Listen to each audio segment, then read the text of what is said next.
Refinery project पर राजस्थान भाजपा अध्यक्ष मदन राठौर ने कहा, कांग्रेस ने 2013 के अंत में आनन फानन में सोनिया गांधी को बुलाकर उद्घाटन करा दिया। कोई समझौता ज्ञापन ढंग का नहीं, कोई जमीन का निर्धारण नहीं। हमारी सरकार ने वसुंधरा राज्य के समय में पुनः समझौता ज्ञापन किया, जिससे राजस्थान को 40,000 करोड़ का फायदा हुआ। फिर कांग्रेस सरकार आ गई, जिन्होंने 5 साल कुछ नहीं किया। भजन लाल ने पहला काम यही किया। 90,000 लोगों को इससे काम मिलेगा, इसका इतना विस्तार किया गया है। लंबे समय से राजस्थान को इंतजार हासिल। ये बात आपने सही कही है। ये राजस्थान रिफाइनरी का श्री गणेश या उद्घाटन नहीं कहना चाहिए, लेकिन इसकी एक शुरुआत जो की थी वो वसुंधरा जी के समय में 2007-8 में की थी।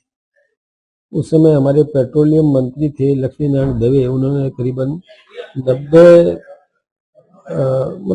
काफी राशि हमारे यहाँ राजस्थान के खजाने में जमा कराई थी। उसके बाद हमारी सरकार चली गई, कांग्रेस की सरकार बनी। कांग्रेस ने भी कुछ नहीं किया। 2013 अंतिम जाते जाते आनन फानन में कि अब सरकार का कार्यकाल पूरा हो गया कांग्रेस का और नए चुनाव होने वाले, उससे जस्ट पहले और सोनिया जी को बुला दिया और बुला करके और कोई एमओयू ढंग का नहीं, कोई जमीन निर्धारण नहीं और आनन फानन में उसका शिलान्यास का नाटक किया। उसमें एमओयू जो हुआ वो हुआ 3736 करोड़ रुपया, यानी 3736 करोड़ रुपया प्रति वर्ष बिना ब्याज 15 वर्ष तक देना है। तो राजस्थान पर तो बहुत बड़ा बोझ उन्होंने तय कर लिया। और यानी आश्चर्य की बात है कि जमीन हमारी, तेल हमारा और पैसा भी हम दें 3736 करोड़ प्रति वर्ष बिना ब्याज 15 वर्ष तक। ये कांग्रेस ने एमओयू कर दिया। उसमें हमारा शेयर 26%, 75% शेयर उनका। उसके और बावजूद और कोई भी उसकी जो फ्यूल का जो था परसेंटेज 6.2, जब हमारी सरकार आ गई उसके तुरंत बाद, ये तो 3 महीना पहले की बात है, यानी जो कार्यकाल पूरा हो रहा है उसे 3 महीना पहले कांग्रेस ने किया। हमारी सरकार ने आते ही इसका पुनः एमओयू किया उसी कंपनी के साथ, जिसमें 3736 करोड़ की जगह 1100 करोड़ देना, बाकी कुछ भी नहीं। और हमारा परसेंटेज 26%, 74% वो, और प्योरिटी की जो बात है वो 12.2%।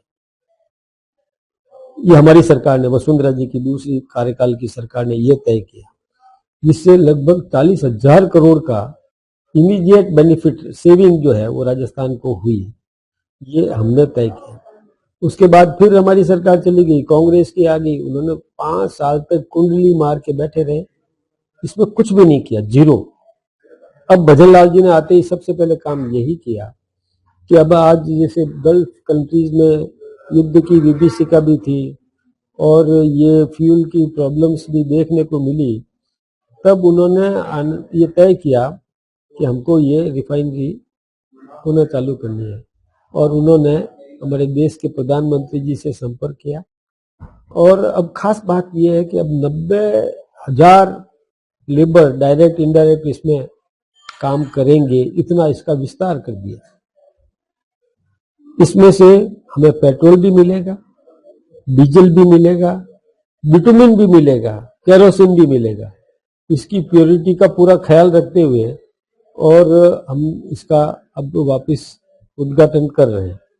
अब इसमें हमारे लिए तो वरदान साबित होगा, ये न केवल पश्चिमी राजस्थान के लिए, अभी तो हिंदुस्तान के लिए वरदान साबित होगा। और रोजगार मिलेगा, 40,000 तो डायरेक्ट लेबर मिलेंगे, 50,000 इनडायरेक्ट लेबर मिलेंगे। जब जरूरत होती है सीजनल, तब वो लेबर भी काम करेंगे। मीन्स रोजगार सृजन का काम भी है, उत्पादन का काम भी है, संपन्नता भी बढ़ेगी राजस्थान की।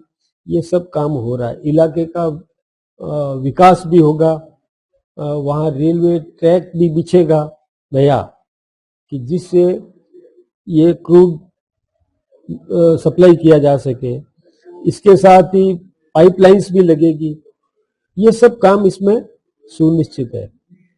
हम तो एक बात और सोचते हैं कि जो जालोर पाली जोधपुर और बालोतरा का जो पानी है, सीवर का पानी, उसको और ट्रीट करके हम रिफाइनरी में दें, इस प्रकार का एक डीपीआर डिटेल प्रोजेक्ट रिपोर्ट बनाने के लिए हमारे राजस्थान के मुख्यमंत्री आदरणीय भजनलाल शर्मा जी ने बजट में घोषणा की कि हम डीपीआर बनाएंगे और डीपीआर बन जाए और वो पानी यदि रिफाइनरी में चला जाए तो हमारा जो नाचना से पानी दिया जा रहा है शुद्ध पानी, वो हमारे किसानों के लिए, हमारी जनता के लिए पीने के लिए उपलब्ध रहेगा।